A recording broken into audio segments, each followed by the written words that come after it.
We're almost back to factory. We got the whole back end in. I've got the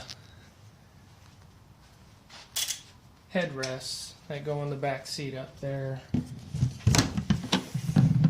Lift this up, get some light.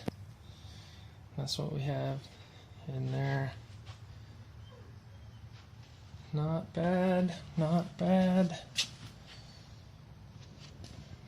What I still have left is I've got a new piece for this one because I can't even open it, so I'm gonna have to break it to get it out probably. So there's that, and then the other thing I have is this right here. Now that's the engine start stop, but that's what I'm going to use to put back in place of that, where I put the meter.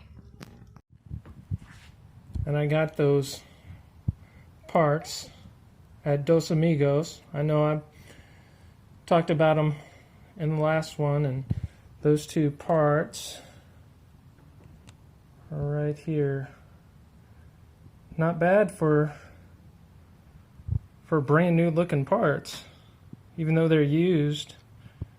I saw the Veloster the last time when they pulled some of the other parts, and it was in, really good shape on the interior. But that's that.